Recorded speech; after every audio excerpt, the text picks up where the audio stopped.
오늘 우리는 지식의 홍수의 시대에 살고 있습니다.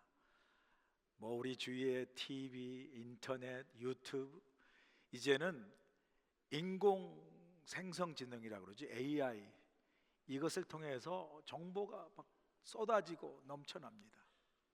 그래서 지식이 넘쳐나고, 그러면 동시에 경쟁이 치열해지고, 그래서 더 많이 알고 더 똑똑하고 더 지식이 많아야 성공하는 그런 시대에 우리가 살아가고 있습니다. 그런데 이상하죠?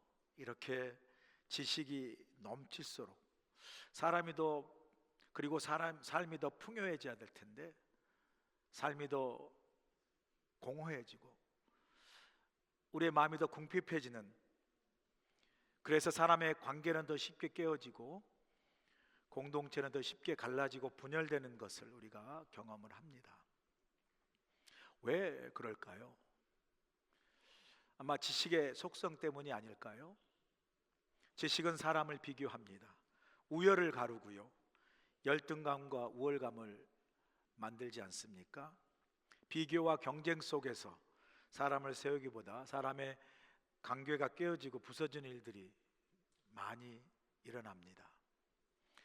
제가 중고등학교 다닐 때 우열반 제도라는 게 있었어요. 여러분 아마 경험하신 분도 계실 텐데, 학교 시험 성적으로 공부 잘하는 학생들은 우등반, 공부 못하는 학생들은 열등반, 일명 지지나반으로 그렇게 나누었거든요. 근데 저는 공교롭게도 그 두 반을 다 경험하는 그런 기회를 갖게 되었습니다. 저희 아버님이 이제 목회자, 목사님이셨기 때문에 제가 교회를 옮겨서 도시 학교로, 중학교로, 이렇게 고등학교로 전학을 하게 된 거죠. 그러니까 그 학교에서는 제가 시골에 있는 학교의 성적을 인정하지 않더라고요. 무시하는 거예요. 그래서 저를 시험이 성적이 없다고 열등반으로, 지지나반으로 보냈습니다. 그래서 졸지에 이제 열등반을 가게 됐죠. 열등반을 가보니까 아이들이 공부에 별로 관심이 없어요. 수업 시간에 만화나 무협지 이런 거 보고요, 좀 심한 애들은 아예 고개 숙이고 자는 애들이 있어요. 그런데 신기하게도 선생님이 별로 관심이 없어요. 그냥 자기 가르칠 거 진도 나가시는 거예요. 근데 더 놀라운 거는 아이들이 선생님한테 질문을 하나도 안 해요. 다 알아서가 아니라 다 몰라요. 관심이 없는 거예요. 근데 가만 보니까 선생님도 그 태도에 보면, 야 너희들이 해봐야 뭐 얼마나 공부하겠냐, 이런 식의 태도로 이렇게 아이들을 다루는 걸 제가 직접 경험했어요.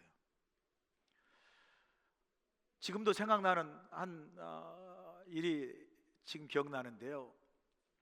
제가 열등반에 있을 때 영어 수업 시간이었거든요. 영어 선생님이 그날 오셔가지고 그날 배울 영어 본문 우리 있잖아요, 교과서. 그 교과서 본문을 읽어보라고. 근데 저한테 읽어보라 그러는 거예요. 제가 또 팝송을 좋아하잖아요. 그래서 팝송 흥얼거리는 그런 스타일로 샬라 샬라 샬라 하고 영어를 읽었거든요. 선생님이 착 보더니, 야 너는 이 반에 있을 것 같지 않은 애인데 왜 이 반에 있냐라고 그렇게 저한테 말하더라고요. 지금도 그게 기억이 나요. 제가 이런 사람이에요, 여러분. 열등반에서도 빛나는 사람. 제가 와신 상담에서 공부를 해가지고 시험 봤잖아요. 제가 바로 5등반으로 갔습니다. 놀라지도 않으세요, 여러분들? 저 공부 좀 했습니다 라고 말하는 거예요 지금. 야, 열등반 가니까 달라요. 아이들이 눈이 막 초롱초롱해. 지금 같이 드는 아이들이 다 경쟁자거든요. 그러니까 거기서 공부를 잘하려고 아이들이 막 얼굴이 막 눈이 반짝반짝 공부하는. 그리고 선생님도 막 열정을 가지고, 야 이게 중요하고 저게 중요하고 막 그렇게 아이들을 침튀기면서 가르치더라고요. 야, 이렇게 다르구나. 돌아보면 그 우열반 제도가 사실 그렇게 교육적이지 않잖아요. 우등반 애들은 은근히 열등반 아이들 무시하고, 또 열등반 아이들은 열등감 가지잖아요. 그러니까 친구 사이도 막 갈라지고요, 그런 거 있잖아요. 그리고 어떻게 보면 뭐 우등반 아이들은 우등반대로 막 우월감을 가지고, 열등반은 아이 나는 뭐 공부도 못하고 학교에서 내놓은 아이, 이런 식으로 더 엇나가는 그런 것들을 보게 되거든요. 그런 거 보면 어린 시절부터 막 성적으로 사람을 막 우열을 가리고 사람을 막 평가하고 그 가치를 매기는 그런 어떤 세대 속에 우리는 자란 그런 세대였습니다. 아마 여러분도 그런 세대인 분들이 많이 계실 거예요. 그런데 그렇게 비교하고 경쟁하고 사람을 어떤 성적이나 지식으로 평가하고 가치를 매기는 그런 시대가, 이게 뭐 그때만의 시대가 아니라 오히려 지금 우리가 살고 있는 이 시대, 이 세대가 더 그게 심해졌죠. 사람을 뭐 능력으로 평가하고 이 사람이 얼마나 지식을 많이 가지고 얼마나 스펙을 많이 가졌는가, 그걸로 우열을 평가하고 사람의 가치를, 또 그 사람의 어떤 그 평가를 매기는 그런 시대, 오히려 더 강화된 시대를 우리가 살고 있습니다. 사람을 지식으로, 능력으로, 스펙으로 평가하고 그 사람의 가치를 매기는 이 시대를 향해서 오늘 본문의 야고보 사도는 우리에게 아주 도발적인 질문을 우리에게 던지고 있습니다. 13절의 말씀이죠. 너희 중에 지혜와 총명이 있는 자가 누구냐? 이 질문 우리에게 던지는 거예요. 이 질문은 단순히 누가 더 많이 배웠는가, 누가 더 많은 지식을 갖고 있는가, 누가 더 똑똑한가를 묻는 그런 지식적 차원의 질문이 아니에요. 그보다 훨씬 더 깊고 더 본질적인 질문을 우리에게 던지는 거죠. 이 질문은 지식 차원의 질문이 아니라 우리 삶을 향해서, 우리 삶의 방식을 향한 질문이에요. 이렇게 묻는 거예요. 바꿔 말하면 누가 더 현명한가? 이건 난리지. 지식을 말하는 거, 누가 더 와이즈한가, 지혜로운가, 현명한가? 누가 더 지혜롭고 그리고 결국 성숙한 삶을 살고 있는가? 라는 것을 우리에게 묻는 거죠. 야고보 사도가 던진 이 질문에 통해서 우리는 하나님의 관심을 엿볼 수가 있어요. 하나님의 관심은요, 우리가 얼마나 똑똑하고 얼마나 많이 배우고 얼마나 많은 지식을 갖고 있는가, 여기에 관심이 있는 것이 아니라 하나님의 진짜 관심은 우리가 삶 속에서 얼마나 더 성숙한 삶을 살고 있는가, 지식보다 지혜로운 삶, 와이즈한 삶을 통해서 얼마나 우리가 지혜롭고 성숙한 삶을 사는가, 이 삶의 방식에, 우리 삶의 모습에 더 관심을 갖고 계세요. 우리가 오늘 야고보서를 통해서 영적 성숙이라는 주제의 시리즈 설교를 이제 6번째, 오늘 말씀은 참된 지혜로 성숙하라 라는 말씀을 여러분과 함께 나누려고 해요. 오늘 본문에 보니까 야고보 사도는 이렇게 말합니다. 참된 지혜로 성숙한 삶은 온유한 삶을 통해서 나타난다라고 말씀해요. 그래서 지혜로 성숙한 삶은 온유함으로 드러난다. 본문 13절 보실까요? 다시. 너희 중에 지혜와 총명이 있는 자가 누구냐? 그는 선행으로 말미암아 지혜와 온유함으로 그 행함을 보일지니라 그래요. 야고보 사도는 성경적 참된 지혜의 첫 열매는 온유함으로 나타난다, 그렇게 말합니다. 여기서 말한 온유함은 약함이 아니죠. 힘이 있지만 절제하는 성숙을 말합니다. 힘이 있다고 막 자기를 과시하는 것이 아니라 힘이 있어도 절제하는 성숙.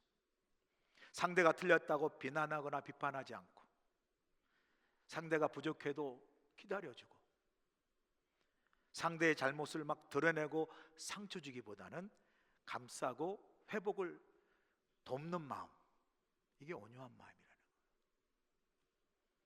여러분, 구약 성경의 출애굽 지도자였던 모세가 그랬어요. 모세가 이스라엘 백성들 출애굽하여 이스라엘 백성을 인도했을 때, 여러분 기억나세요? 백성들은 언제나 모세를 막 비난하고 뒤에서 불평하고 원망하고 심지어 반역을 합니다. 그럼에도 모세는 하나님 향해서 백성들의 긍휼을 베푸도록 백성을 위해서 기도하고 백성을 위해서 울었고, 그리고 온유함으로 백성들을 감싸고 그 이스라엘 백성의 공동체 회복을 위해서 늘 하나님께 기도했어요. 그런 모세를 향해서 민수기 12장 3절에 이렇게 평가합니다. 이 사람 모세는 온유함이 지면의 모든 사람보다 더하더라. 모세는 온유한 사람이었어요. 지식은요, 내가 잘났다고, 내가 똑똑하다고, 나를 내세우고 나를 주장하고 남을 판단하고 비판하는 그런 자신을 높이고 자신의 소리를 드러내지만, 지혜는 여러분 다르죠. 지혜는 나보다 다른 사람을 생각하고 다른 사람의 부족함을 감싸고 상처난 사람에게 조용히 치유의 손길을 내미는 그러한 능력이 지혜예요. 여러분, 지식은 삶의 스킬이에요. 얼마나 약삭빠르게 기술적으로 자기 자신이 성공하고 이렇게 삶의 스킬이 지식이라면, 지혜는요, 그런 삶을 의미 있고 아름답게 살아내는 삶의 방식이에요. 삶의 능력이 지혜예요. 그래서 지식은 때로는 다른 사람을 어떻게 해요? 상처 주고 날카롭게 찌르지만, 지혜는요, 다른 사람을 품고 감싸고 치유하는 부드러운 그러한 마음, 그런 삶의 방식을 말합니다. 이 아침에 여러분에게 묻고 싶어요. 여러분은 어떤 사람입니까? 지식이 많고 똑똑한 사람입니까? 나는 많이 배우고 똑똑한 사람이야, 그런 사람인가요? 아니면 여러분, 다른 사람의 부족과 허물을 좀 감싸주고 상처난 사람에게 조용히 치유하고 회복할 수 있는 그런 손길을 나누는 지혜로운 사람입니까? 우리 한번 스스로 나는 어떤 사람인가를 돌아볼 필요가 있습니다. 야고보서 오늘 본문에 보니까 두 종류의 지혜를 우리에게 소개하면서 대조하고 있어요. 하나는 세상의 지혜고 다른 하나는 하늘의 지혜를 소개하고 있습니다. 먼저 본문 15절 보니까 세상의 지혜를 말합니다. 본문 15절 보실까요? 이러한 지혜는 위로부터 내려온 것이 아니요 땅 위의 것이요 정욕의 것이요 귀신의 것이니, 그래요. 야고보 사도는 위로부터 온 지혜가 아닌 땅 위의 지혜, 이건 세상의 지혜를 말하죠. 이 세상의 지혜를 어떻게 강하게 표현합니까? 이건 정욕의 것이고 귀신의 것이라고 강하게 부정적으로 표현하고 있습니다. 그러면서 이 세상의 지혜가 맺는 열매를 본문 16절에 이어서 언급하고 있죠. 16절 보실까요? 시기와 다툼이 있는 곳에는 혼란과 모든 악한 일이 있습니다, 그래요. 여기 세상의 지혜가 맺는 그 열매를 볼까요? 시기, 다툼, 혼란, 악한 일이라고 말을 합니다. 이러한 열매들 가만히 조명해 보면요, 이 열매들의 특징이 뭐예요? 결국은 정욕과 이기심으로 가득 찬 나라는, 내가 중심이에요. 나보다 더 잘난 사람을 내가 시기하고 나와 다른 사람과 다르다고 다투고 나를 중심으로 내 편 아니면 뭐 적이라는 개념처럼 사람을 가르고 분열해서 결국 혼란을 일으키고, 그렇게 나만 주장하고 자기 독선적인 나 자신이 그렇게 행동함으로 결국 악한 일의 중심에 내가 서 있는 거예요. 그래서 나도 모르게 내가 악한 일의 중심에 있거나 악한 일에 같이 동참하는 거예요. 여러분, 우리가 가만 교회라는 공동체와 우리 삶을 돌아보면요, 이렇게 세상의 어떤 기준과 지혜로 내가 얼마나 잘나고 똑똑한지 그렇게 자신을 막 내세우고 주장하는 그런 교만한 나로 인해서 사람의 관계가 막 깨지고 상처받고 시기와 다툼이 생기고 공동체가 막 분열하고 상처를 가져오는 일들 얼마나 많은지 몰라요. 믿음의 공동체, 우리 교회 안에서도 어떤 이유든, 그것이 어떤 정당한 이유든 간에 그 주장과 그 내세움이 교회 공동체를 해하고 교회 구성원들의 유익을 가져오지 않는 것이라면 여러분이 생각한 어떤 정당한 주장과 근거도 그건 바른 게 아니에요. 왜? 하나님은요, 교회 공동체를, 교회를 세우기를 원하시고 함께하는 성도들이 성령 안에서 하나 되게 하시기를 원하시는 것이 하나님의 본성이고 하나님의 성품인 줄로 믿습니다. 어떤 이유든지 내가 내세우는 그 주장과 논리가 교회 유익이 되지 아니하고 성도의 공동 유익이 되지 않으면 그건 옳은 게 아니에요.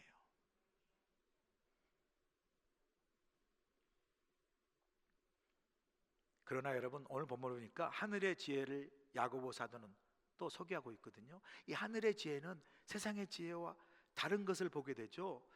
야고보는 이 하늘의 지혜를 이렇게 묘사합니다. 본문 17절에 하늘의 지혜를 소개하고 있는데, 오직 위로부터 난 지혜는 첫째 성결하고 다음에 화평하고 관용하고 양순하며 긍휼과 선한 열매가 가득하고 편견과 거짓이 없나니. 그래요. 여러분 한번 생각해 보세요. 지금 하늘의 지혜로 열매 맺는 그 열매들을 한번 살펴보세요. 성결, 화평, 관용, 양순, 긍휼, 그리고 선한 열매, 편견과 거짓이 없는 그러한 마음. 이 하늘의 지혜로 맺은 열매들의 공통적인 특징이 뭐냐면요, 이 모든 단어들은 다 관계, 릴레이션십, 관계의 언어들이에요. 잘 보세요. 깨끗하고 성결한 마음이 깨끗한 사람들의 관계를 만들고요, 그리고 화평은 갈등을 풀잖아요. 관용은 서로의 차이를 감싸주죠. 이런 관용은 결국 다른 사람 향해서 양순하고 온순하고 긍휼과 자비의 선한 열매를 맺게 돼 있어요. 이런 마음, 이런 열매들은 당연히 편견과 거짓이 없는 아름다운 관계를 사람들과 만들어 가잖아요. 결국 이 하늘의 지혜, 그리고 하늘의 지혜로 맺는 열매들을 보면 결국은 이건 사람과의 관계를 살리는 능력이 하늘의 지혜인 것을 알 수 있어요. 사람과의 관계를 살리는 능력, 이게 하늘의 지혜다. 캔사스주 중학교에 문제아로 유명한 한 학생이 있었어요. 정말 학교에도 다 내놓을 정도로 싸우고 폭력하고 욕설하고 막 지각하고 어느 누구도 그를 바꾸려 하지 않았어요. 다 포기한 그를 향해서 그의 담임 선생님 브래들리 존슨은 그 아이가 교실 문을 열고 올 때마다 항상 이렇게 말했습니다. 너를 보니 내 하루가 행복해진다. 이 브래들리 존슨 선생님은 다르게 그를 대했어요. 그가 문을 열고 올 때마다 너를 보니 내 하루가 행복해진다. 한 번도 비난하거나 고함치지 않았어요. 그러나 조용히 꾸준히 그 아이의 작은 변화도 칭찬했어요. 1년 뒤 그 학생이 학교에서 모범적인 학생으로 바꾸어지는 거예요. 그리고 마침내 졸업하게 될 때 졸업식에서 그 아이가 이렇게 말합니다. 저를 살린 사람은 존슨 선생님입니다. 선생님은 한 번도 저에게 화를 내고 비난한 사람이 아니라 저를 처음으로 받아주고 믿어준 사람이었기 때문입니다. 우리 교회에 많은 사람들이 함께 모여서 신앙생활 하잖아요.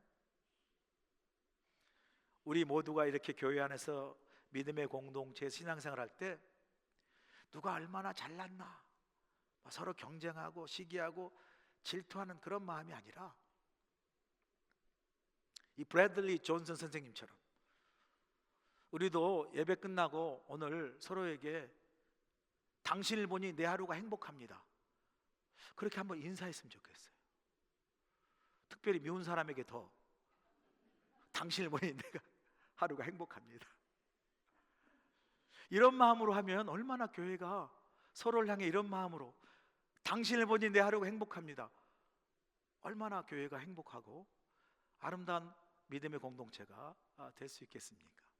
그래서 제가 오늘 예배 끝나고 인사할 때 집사람을 보니 하루가 행복합니다, 다 인사했어요.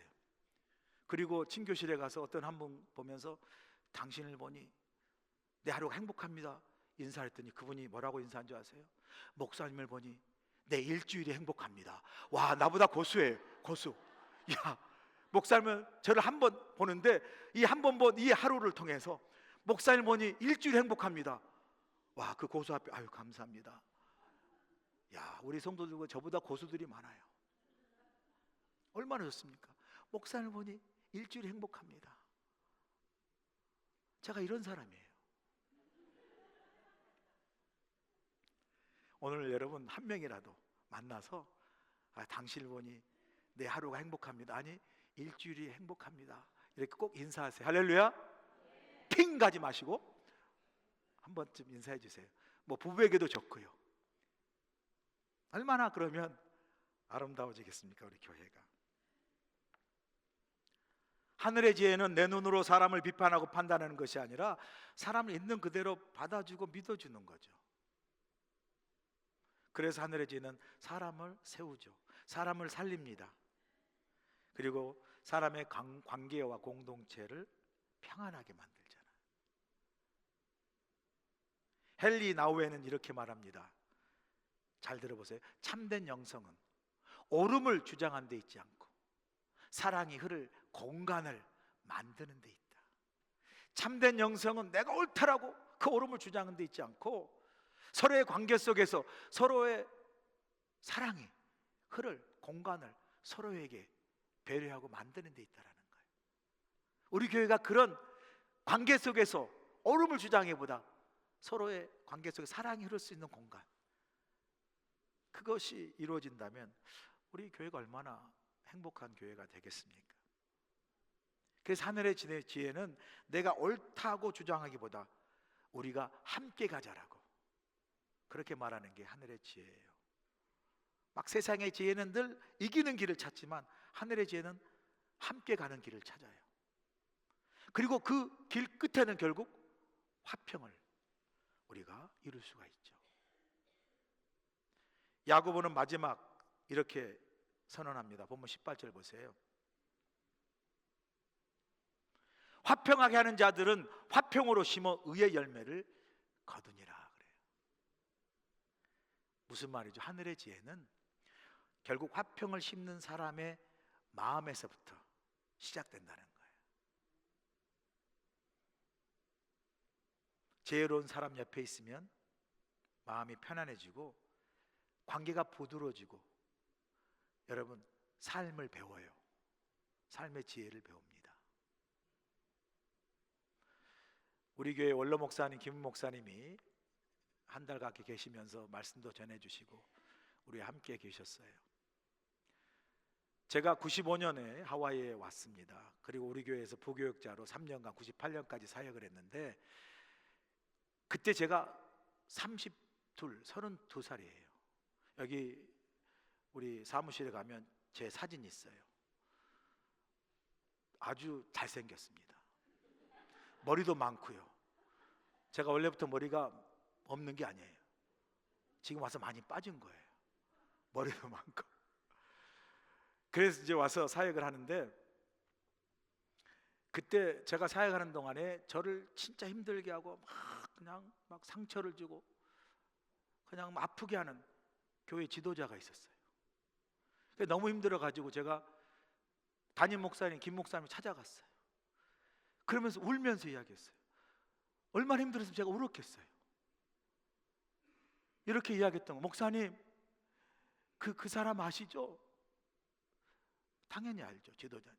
그 사람은요 저를 너무 힘들게, 저를 너무 상처를 줍니다. 그 사람 불러가지고요 혼내주시고 그런 사람 쓰시면 안 됩니다. 당장 자르세요. 막 그런 식으로 이야기했던 것 같아요. 막 울면서. 그런데 그때 목사님이 저의 말을 이렇게 듣고 계시더니 저에게 이런 말씀하세요. 거의 100% 한 말씀도 제가 바꾸지 않고 그대로 이야기해 볼게요. 뭐라고 이야기하셨냐면 저에게 이렇게 이야기하셨어요. 그래, 그 사람이 좀 그런 데가 있지. 그렇지만 그 사람의 좋은 점도 있어. 나는 그 사람의 좋은 점만 보고 써. 이렇게 말씀하시더라고요. 울고 있는 저에게 그렇게 말씀하시는 김 목사님이 그렇게 미울 수가 없었어요. 자, 너무 밉더라고. 저는요, 내 편을 들어주면서 그 사람을 같이 비난하고 막 나를 위로할 줄 알았는데, 가만 들어보니까 그 사람을 마치 감싼 듯한 그런 말씀하신 목사님이 그렇게 막 야속하고 미워서요, 그 사람보다 그렇게 말하는 목사님에게 더 상처를 받았어요. 제가 더 상처가 되더라고. 물론 말씀 끝에 그러니 그 사람을 너무 미워하고 그래서 상처받지 말고 한 목사가 그냥 그 사람의 좋은 점을 보면서 마음과 감정을 잘 다스리라는 말씀을 하셨는데 들리지도 않아요. 너무 미워가지고. 그런데 신기하죠? 왜 그렇게 야속하고 미운 목사님의 충고를 30년이 지난 지금에도 제가 잊지 않고 기억하고 있을까요? 별로 기억하고 싶지 않은데 지금도 생생하게 기억하고 있거든요. 이유는 간단해요. 그 목사님의 말씀이 당신은 야속하고 미웠지만 제가 그 목사님의 충고를 통해서 큰 삶의 목회의 지혜와 교훈을 제가 배웠습니다. 배웠어요. 그때 목사님이 사람을 내 감정대로 미워하고 비난하고 판단하기보다 그 사람의 좋은 점을 찾아서 화평의 길을 이루도록, 화평의 관계를 이루는 길을 찾도록 이 조언해 주신 그 조언이 내 삶과 목회에 큰 지혜가 되었습니다.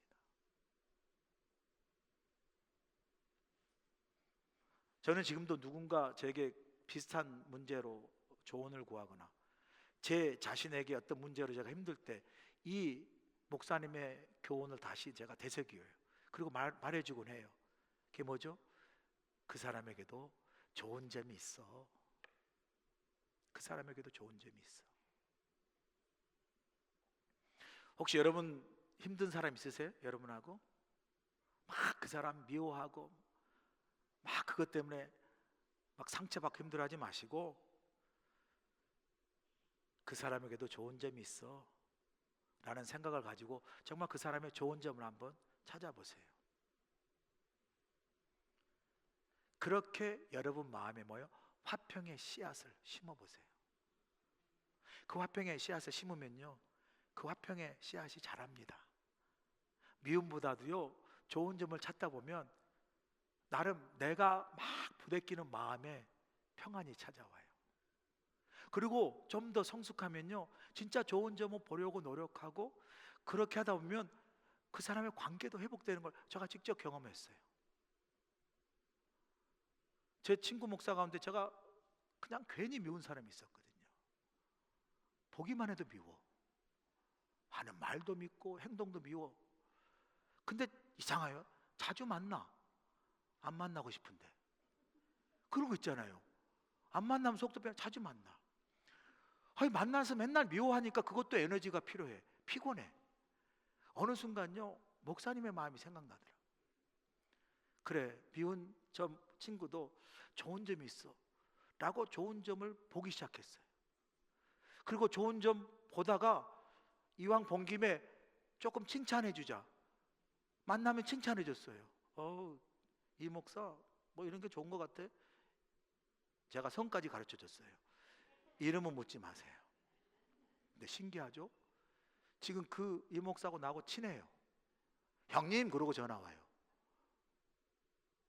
이게요, 화평의 씨앗을 심고 화평의 열매를 거두는 귀한 은혜의 경험이었습니다. 여러분 살면서 목회하면서 얼마나, 특별히 목회하면서요, 뭐가 목회가 힘들겠어요? 뭐 설교 준비, 그 다음에 뭐 신방, 뭐 새벽기도, 뭐 힘들 수도 있지만 이게 힘든 게 아니에요. 제일 힘든 게 이 사람과의 관계예요. 교회에 얼마나 많은 다른 사람이 많아요.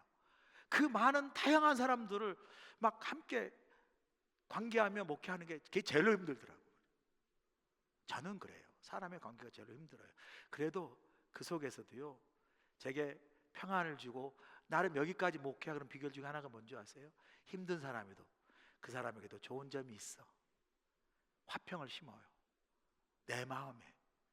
그리고 내 마음에 화평의 그 마음이 자라게 하고 열매를 맺게 해요. 그러면 여러분, 화평의 관계를 이루는 길이 열리는 줄로 믿습니다. 저는 설교를 마치면서 우리 모두가 이렇게 하나님께 고백하고 기도하기를 원해요. 하나님, 저는 지식보다 지혜를 원합니다. 세상의 경쟁보다 하늘의 지혜를 받기를 원합니다. 내가 이기는 길보다 사람을 살리는 길을 걷게 하여 주옵소서. 이렇게 기도했으면 좋겠어요. 성경은 분명히 말하지 않습니까? 잠언 9장 10절에 여호와를 경외하는 것이 지혜의 근본이에요. 거룩하신 자를 아는 것이 명철이니라. 여러분, 하나님을 경외하는 것, 리스펙트, 존중하는 것, 그게요 여러분 겸손의 시작입니다. 그리고 그 겸손이 내 마음에 생기면요 온유함이 내 안에 생깁니다. 그리고 그 온유함 속에서 사람과의 관계를 화평하게 이루는 지혜가 생겨요. 그래서 그 화평한 관계 속에서 뭐예요? 우리가 하나님 안에서 성숙한 믿음의 열매를, 그리고 결국은 하나님께 영광을 돌리는 믿음 안에 성숙한 삶을 우리가 살아갈 수 있어요. 사랑하는 성도 여러분, 지혜로, 특별히 온유함으로 다른 사람과 화평의 관계를 이루고 서로를 세우고 살려줌으로 여러분의 관계가 정말 하나님 안에서 영광을 돌리고, 우리 교회도 그 아름다운 화평의 관계 속에서 믿는 그 참 행복한 교회를 이루어갈 수 있기를 주여 간절히 축원합니다.